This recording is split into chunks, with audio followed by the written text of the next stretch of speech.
What do you call the people from Montalcino? Montalcinesi? No, il cinesi. Il Cinesi? Il cinese. Like This the is Chinese? correct- No. No, scusa. No, wait. Italian Wine Podcast. Chin Chin with Italian wine people.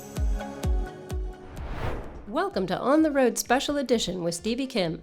Find out what Valpolicella's very own Marilisa Allegrini is doing in Tuscany as Stevie visits her San Polo Estate in Montalcino to talk family, history, and the allure of the Sangiovese grape at 450 meters above sea level in this famous winemaking region. Okay, welcome to another episode of Italian Wine Podcast on the Road Edition. And today we are here with a very good friend of mine. Her name is Marilisa Allegrini. Of course, you know her from Allegrini, everything that has to do with Allegrini. But today we're actually in Montalcino because she has also an estate in, actually she has two estates in Tuscany, one in Bolgheri, and here today we're in Montalcino. Ciao Marilisa. Ciao Stevie. So tell us where we are. Can you contextualize where we are exactly? First in Tuscany and then of course in Montalcino. Yes, we are in the municipality of Montalcino and we are in the beautiful hill of San Polo, which is one of the historical part of the Brunello di Montalcino appellation, because we are very close to the winery that started to make Brunello di Montalcino. And we are at an altitude of 450 meters, facing Mount Amiata and Castiglione d'Orcia on the other side, and then on this side, Castelnuovo dell'Abate. So, Marilisa, I mean, why in the world did you decide to come to Montalcino? I mean, weren't you busy enough working the winery, going all over the place trying to promote your Allegrini wines? You know, at one point of my life, after I developed together with my brother the Allegrini company, when my father passed away when we were quite young, and so it was a big challenge for us to carry on his job in a successful way. And when we felt very comfortable, we decided to invest in Tuscany. And the first step was Bolgheri, where we founded Poggio al Tesoro, starting from scratch, falling in love with the Tuscan area in general. And then I think that Montalcino was another challenge, but it was a company that was already existing. So we didn't start to found the company, but we started developing a company that already exists.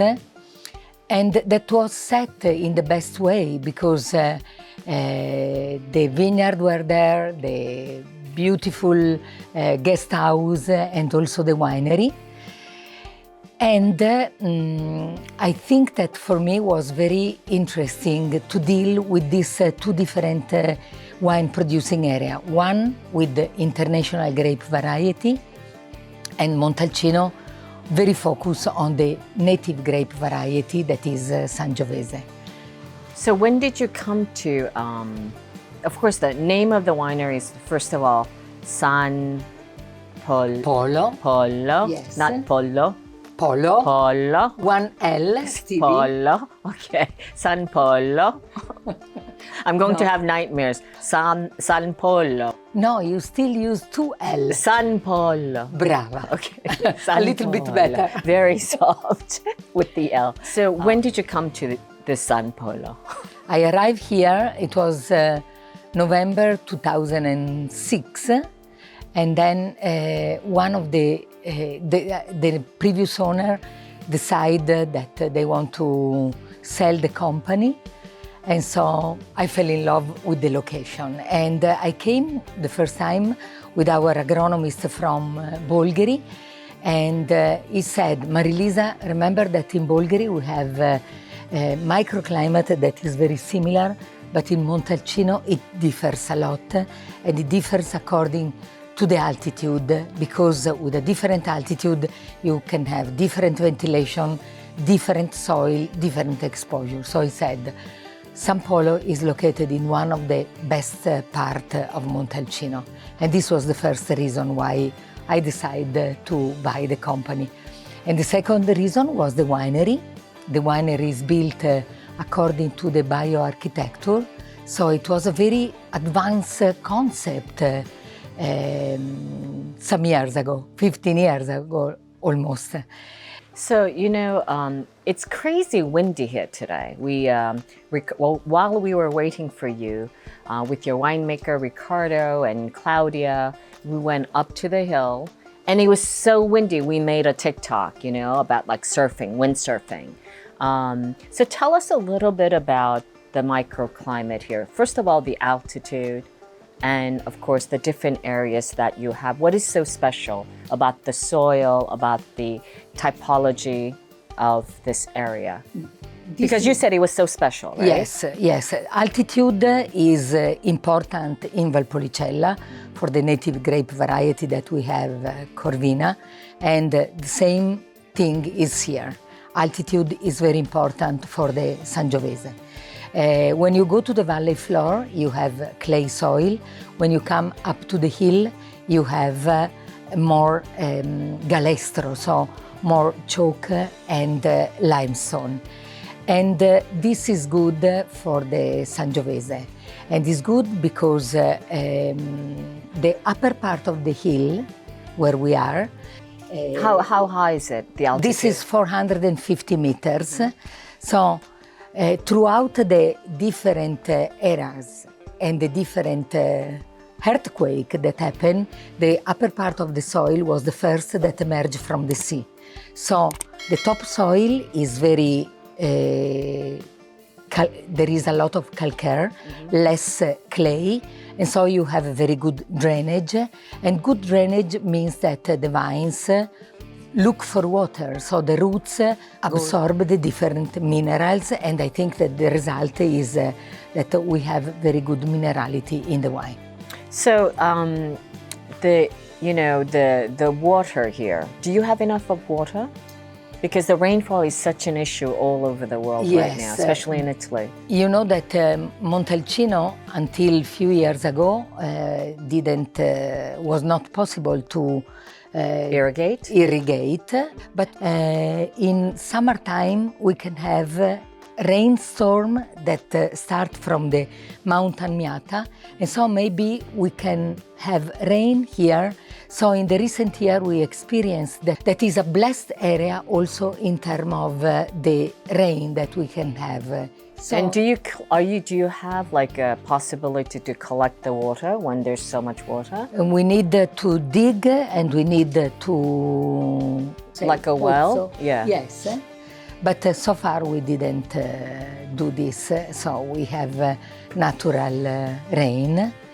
And one thing that is an advantage is that we have old vines, so the old vines already develop a very deep roots.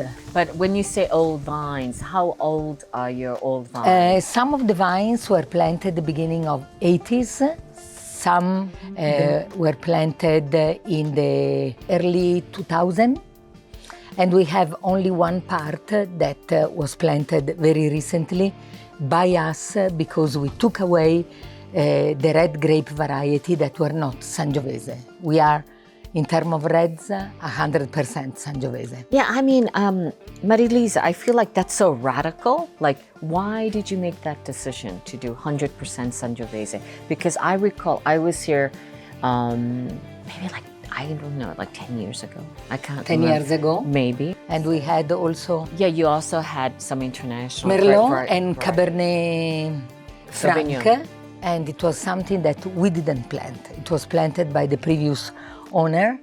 But... and you were making wines with... yes, we have wines. an entry-level wine, which is Rubio. and is an IGT, and for this is allowed to use, of course, it's an IGT, and so you can use the grape variety that you want according to the kind of philosophy that you have.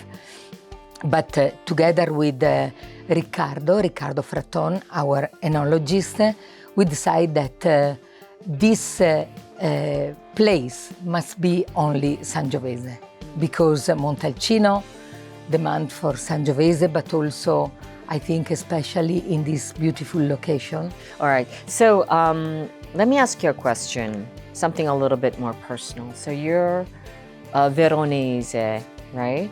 Yes. You bought this winery belonged to other Veronesi.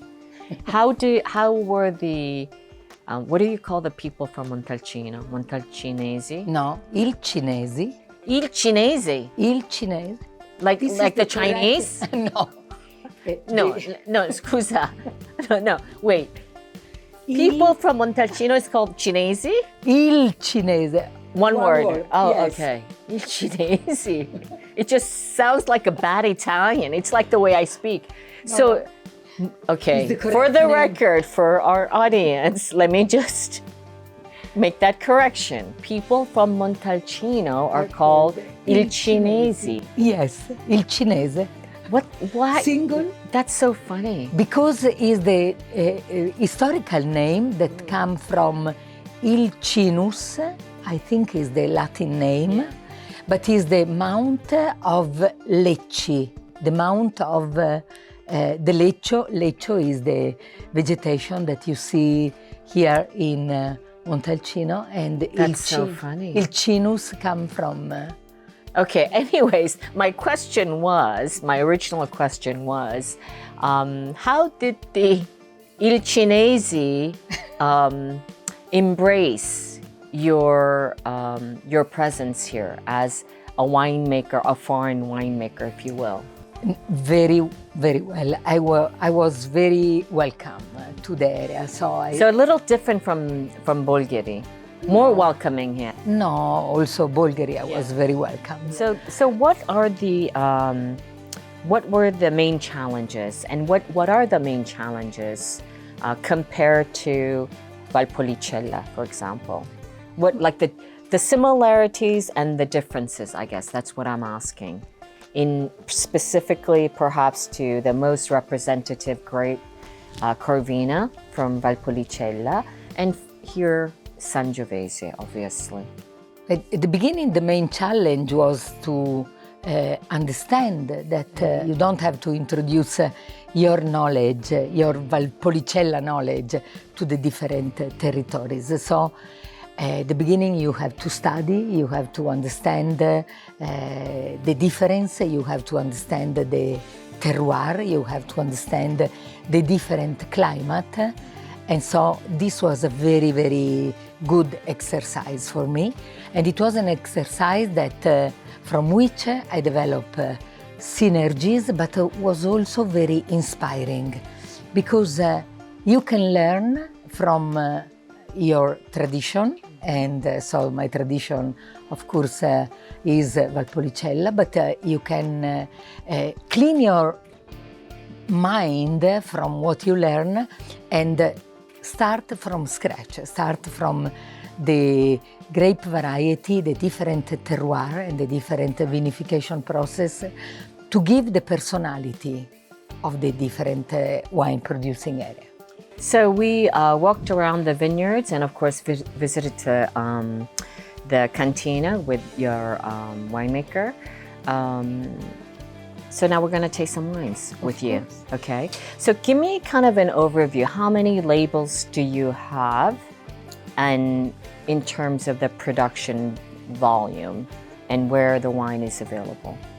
Export versus Italy. Okay.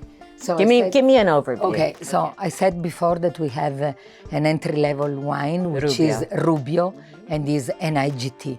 And then also this was a very long process, because at the beginning we only had two wines, Rosso di Montalcino and Brunello di Montalcino. And in some vintages we were able to produce Riserva.